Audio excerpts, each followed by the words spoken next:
오프닝 장면에서 심하게 부상당한 남자가 자신을 맹렬히 추격하는 미스터리한 인물로부터 공포에 질려 비틀거립니다. 그의 추격자는 숲 한가운데서 그를 잔인하게 끝장낸 다음 그의 시체를 끌고 갑니다. 잔혹한 장면은 캠핑카를 타고 여행하는 4인 가족의 즐거운 모습으로 바뀝니다. 그들은 곧 식사를 위해 멈추고 아빠 키스는 바베큐를 위해 행동을 시작합니다. 그리고 그는 터리킨 스테이크를 아들 제프에게 제공합니다. 제프는 기꺼이 그것을 집어들지만 그의 여동생과는 달리 에이미는 먹고 싶지 않아 엄마 캐슬린이 그녀의 편을 드는 것을 남겨두고 산책을 갑니다. 부부가 그 문제를 따라잡으면서 제프리는 초콜릿바 몇 개를 꺼내서 개수를 셉니다. 한편 에이미는 안전한 거리에 도착하여 비밀리에 무언가를 가져가기 전에 그녀의 비축물을 꺼냅니다. 얼마 지나지 않아 트럭을 탄 2명의 지역 주민이 도착하면서 가족의 고요한 분위기는 깨집니다. 그들은 자신을 빌리와 베르너로 소개합니다. 위협적인 듀오는 전날 밤 사라진 사촌 멜리에를 찾고 있다고 주장합니다. 그곳에 처음 온 키스는 멜리에를 아는 것을 부인하지만 베르는 계속 이야기를 이어갑니다. 그는 그들의 집에 대해 더 많이 묻지만 단호한 키스는 자신의 입장을 고수하고 거의 환영하지 않습니다. 상황을 완화하기 위해 제프는 친선의 표시로 초콜릿바를 제공합니다. 하지만 베르는 대신 자신의 비축물과 교환을 제안합니다. 베르는 초콜릿을 즐기고 에이미가 나타나자 소름 끼치는 남자들은 그녀를 먹고 싶은 듯이 쳐다봅니다. 그들은 그녀가 멜리에를 보았는지 묻지만 불안한 키스는 에이미에게 펜에 가서 앉으라고 지시하고 서두르는 것에 대해 남자들에게 사과합니다. 마침내 듀오는 즉시 차량에 탑승합니다. 그리고 아무 문제 없이 떠납니다. 키스와 그의 가족은 짐을 싸고 집으로 돌아가는 여정을 시작합니다. 불행히도 잠시 후 그들은 소년들과 다시 마주치면서 아직 공경에서 벗어나지 못했다는 것을 깨닫습니다.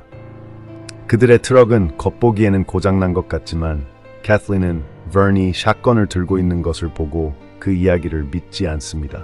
소년들은 그 지역의 유일한 견인 서비스가 그날 문을 닫았고 다음 전화는 집에 가서 다른 차를 타는 것이라고 주장합니다. 두 남자는 차가 고장났고 가족이 어쨌든 마을을 지나가기 때문에 태워달라고 부탁합니다. 그의 샷건에 대해 불안해하는 것을 깨달은 베르는 키스에게 최소한 빌리를 데려가고 자신을 남겨두라고 요청합니다. 키스는 캐슬린의 두려움에도 불구하고 마지못해 응하고 그들은 길을 따라 그를 내려주기 위해 출발합니다. 빌리는 내내 그들과 교류하고 제프와 게임을 하지만 캐슬린은 여전히 자신이 얼마나 불안한지 숨길 수 없습니다. 빌리는 삼촌과 사촌들과 함께 사는 곳에 대해 이야기하면서 그들은 좋은 사람들이라고 반복해서 말합니다. 그의 사촌들은 어렸을 때부터 그곳을 운영해 왔습니다. 그러나 그가 게임을 주도하기 위해 제프의 노트북을 집어들면 상황은 어두워집니다. 빌리는 그것이 실종된 친구 멜리의 것이기 때문에 깜짝 놀라고 걱정합니다.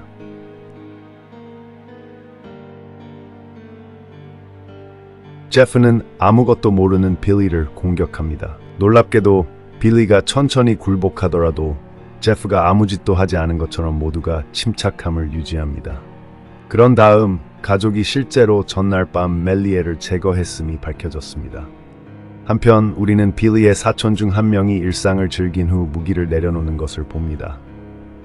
가족에게 돌아와서 그들은 빌리의 시체를 훼손하기 위해 사업에 착수한 다음 냉장고에 쌓아두고 그들의 식인 풍습이 드러납니다. 캐슬린은 빌리의 안구처럼 보이는 것을 에이미에게 건네주는데 이는 그녀가 가장 좋아하는 부분입니다. 바로 그때 빌리의 전화가 울리고 키스가 전화를 끊습니다.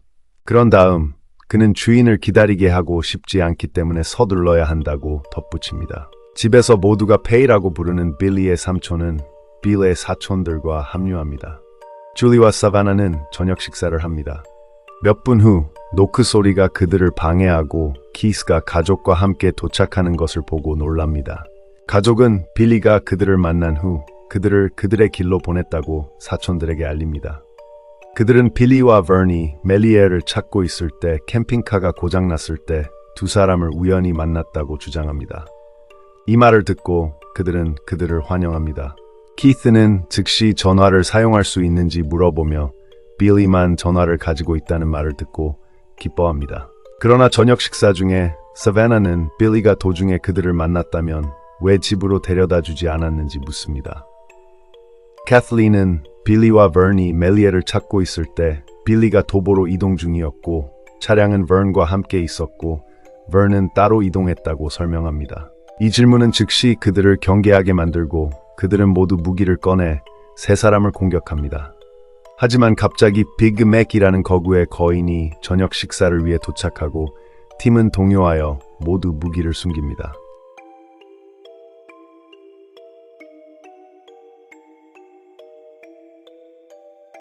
그 사이에 버넌은 길에서 기다리며 계속 빌리에게 전화를 걸려고 하지만 전화가 꺼져 있습니다. 바로 그때 차량이 멈추고 버넌은 빌리라고 생각하며 안도의 한숨을 쉬었습니다. 하지만 그것은 최근에 그를 거짓 고소하여 버넌을 잘못 문지른 지역 보안관 대리로 밝혀졌습니다. 그 후 그는 사과하고 추운 밤에 그를 태워달라고 요청하지만 후자는 거절합니다.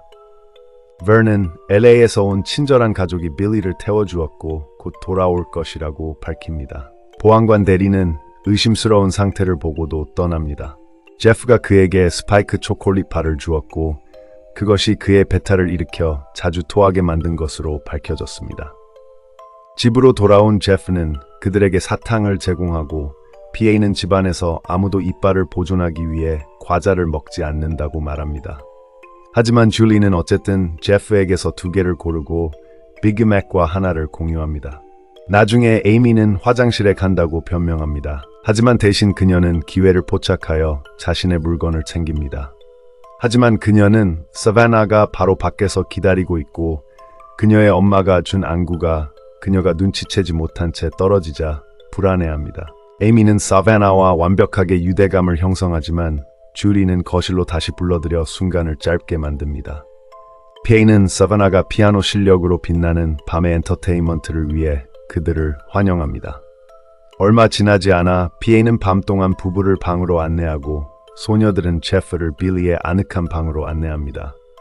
모든 방이 사용 중이므로 줄리는 사바나가 개인적으로 빅맥을 호스트하기 때문에 에이미를 호스트하도록 제안합니다. 줄리는 자신이 남자에게 거의 관심이 없기 때문에 그녀에게 완벽할 것이라고 덧붙입니다. 놀라운 사건의 전환에서 에이미는 같은 관심사를 공유하지만 그 순간에는 자신에게만 간직합니다. 그런 다음 사바나는 페이를 밤 동안 재우러 가지만 너무 좋아서 사실일 수 없는 친절한 손님에 대한 우려를 제기합니다. 반면에 PA는 농담으로 그들이 하나씩 제거하고 집에 불을 지를 것이라고 생각하는지 묻습니다. 부부의 방에서 캐슬린은 어떤 가족도 해치고 싶지 않았기 때문에 불안감을 느낍니다. 그녀는 자신의 원칙이 있으며 해를 끼치거나 사회에 짐이 되는 사람들만을 표적으로 삼았습니다. 그녀는 이전에 결백하고 좋은 가족을 해친 적이 없었습니다. 그러나 키스는 그들에게 삶도 야망도 없는 문제가 있는 사람들을 제거하려는 야망을 상기시켜줍니다. 그들은 그들을 루저라고 부릅니다. 그들은 때때로 문명에서 멀리 떨어진 곳으로 여행을 가서 혜택을 받지 못하는 사람들을 제거하고 고통에서 구해줍니다. 하지만 캐슬린은 사바나가 최근 커뮤니티 칼리지에 합격했기 때문에 가족이 오프그리드로 살고 있다고 생각합니다. 그 후 키스는 제프의 방으로 가서 소년이 갈증을 해소하기 위해 자발적으로 행동하지 않도록 계획에 대해 간략히 설명합니다. 그는 회원들을 그들 사이에 나눌 계획입니다. 그리고 그가 개인적으로 처리할 빅맥에서 떨어져 있으라고 그에게 요청합니다. 한편 이제 빌리에게 끔찍한 일이 일어났을 것이라고 확신하는 버넌은 그를 찾기 위해 도보로 출발합니다. 집으로 돌아온 사바나는 에이미가 전화로 그녀의 연인 블레어에게 말하는 것을 보고 놀랐습니다. 그들은 이전에 전화가 없었던 것 같습니다. 에이미는 배터리가 거의 방전되어 절약하고 있었다고 설명한 다음 잠자리에 들 준비를 합니다. 사바나는 알지 못하지만 그녀의 여동생 줄리는 초콜릿 독소가 점차 효과를 발휘하면서 화장실에서 구토를 하고 있습니다. 빅맥도 영향을 받아 밖으로 달려가 토합니다. 다시 안으로 들어온 에이미는 그녀의 엄마가 그녀의 욕망을 지지하지만 지금은 엄격한 아빠에게서 숨겼다고 밝힙니다. 듀오가 즐거운 시간을 보내는 동안 에이미의 가족은 행동을 시작합니다. 키스는 피에이를 만나기 위해 천천히 위층으로 올라가고 제프는 비그 맥 뒤에 위험있게 나타나는 모습이 보입니다. 그는 아무것도 모르는 맥식을 빠르게 공격하고 짐승에게 여러 번 패기를 가합니다. 동시에 에이미는 사바나를 퍼프에 초대합니다. 한편 제프는 싸움에서 우위를 점하지만 메이시 그를 땅에 떨어뜨리자 곧 제압당합니다. 그는 구토 반사를 일으키면 제프가 목을 막아 구토를 멈추도록 도울 기회를 주면서 거의 끝냅니다. 이제 PA의 방에 도착한 키스는 창문에서 이것을 보고 겁에 질려 노인을 깨웁니다. 파의 머리를 쪼갠 후 키스는 제프를 다시 불러들여 계획에 어긋났다고 강의합니다. 그의 엄마는 제프가 치명적일 수 있었던 위험한 위험을 감수했다고 꾸짖습니다. 그럼에도 불구하고 키스는 제프의 용감한 행동을 칭찬하고 PA의 혀를 줍니다. 한편 에이미는 천천히 무기를 꺼내지만 사바나의 마지막 순간의 마음 변화로 에이미는 침대에서 떨어져 커터에 떨어집니다. 그녀는 그것이 보호를 위한 것이라고 설명하고 사바나는 서랍장과 바늘을 가져옵니다. 그녀의 다양한 분야에서의 기술을 본 에이미는 그녀의 용감함과 재능에 감탄하여 그녀를 끝낼 수 없습니다. 이는 가족의 직업 설명에 해당하지 않습니다. 사바나가 의료 키트를 가지러 나가는 길에 이상한 소리가 들리고 가족의 캠핑카가 근처에 있는 것을 보고 놀랍니다. 이전에 몇 마일 떨어진 곳에서 고장났다는 감정에도 불구하고 키스와 캐슬린이 내린 후 소녀는 호기심에서 둘러보기 위해 들어갑니다. 하지만 그녀가 비그맥기에 심하게 훼손된 시체를 발견하기까지는 오래 걸리지 않습니다. 반면에 줄리는 결국 에이미가 이전에 떨어뜨린 안구를 발견하고 핵심까지 충격을 받습니다. 그녀는 즉시 비틀거리며 피아의 방으로 향합니다. 그의 상태에 겁먹을 뿐입니다. 키스는 갑자기 그녀를 잡고 캐슬린이 몫을 갖도록 합니다. 제프는 키스의 호의로 그들과 합류하여 주저하는 엄마가 처음으로 그것을 하는 것을 목격합니다. 모두 모여서 캐슬린은 그것을 할 준비를 합니다. 하지만 화살이 그녀의 목을 뚫고 지나가면서 갑자기 중단됩니다. 여기서 사바나는 자신의 기술로 한 명을 성공적으로 쓰러뜨리고 사악한 가족을 쓰러뜨릴 준비를 합니다. 그래서 가족은 창문에서 멀리 떨어져 있습니다. 그녀의 어머니가 죽은 것을 본 에이미는 아버지에게 소리를 지르며 이 사람들은 방랑자나 거리 쓰레기가 아니라고 주장하지만 키스는 그들이 아무것도 아니라고 주장합니다. 복수를 위해 키스는 줄리를 묶고 사바나가 결국 나타날 것을 알고 그녀를 다치게 합니다.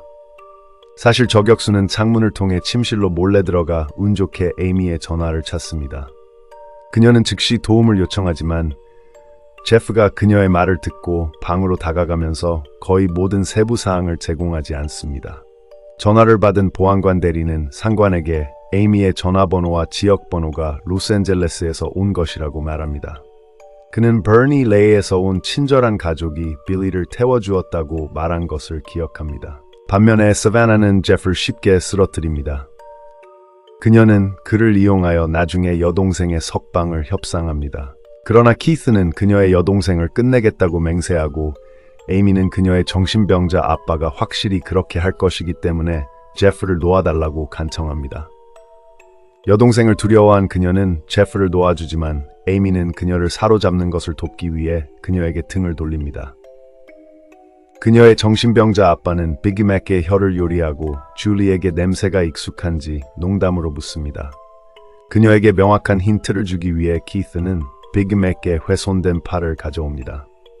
이것은 여성들이 고기를 먹는 것을 더욱 거부하게 만들고 이는 키스가 행동하게 만듭니다. 그는 냉정하게 줄리의 엄지손가락을 잘라 먹습니다.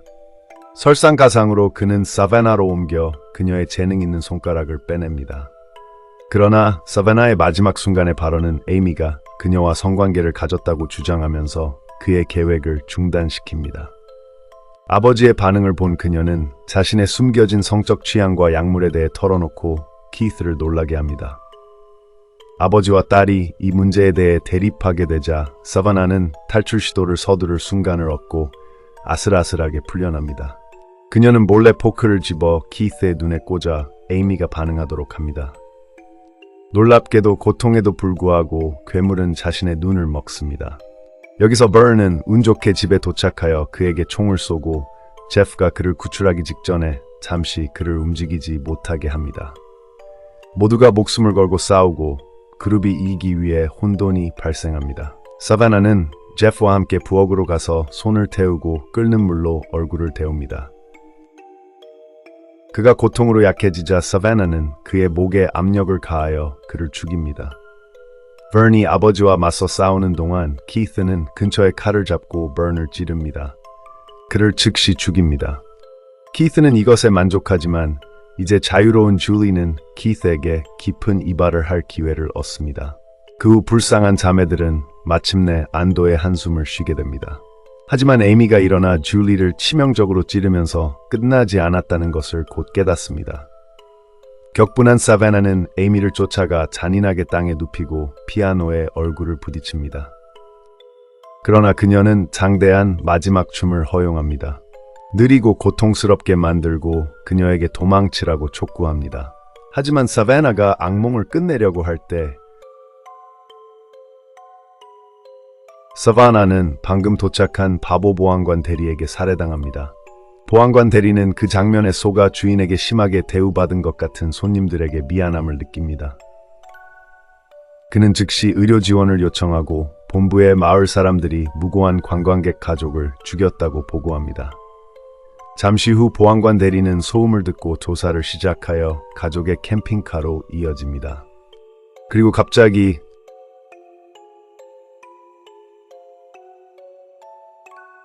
이제 자유로운 정신병자 소녀는 집에 불을 지릅니다. 영화는 에이미가 가족의 캠핑카를 타고 출발하면서 끝납니다. 악이 여전히 그녀의 피 속을 질주합니다. 좋아요 여러분, 시청해 주셔서 감사합니다. 다음 비디오에서 다시 뵙겠습니다.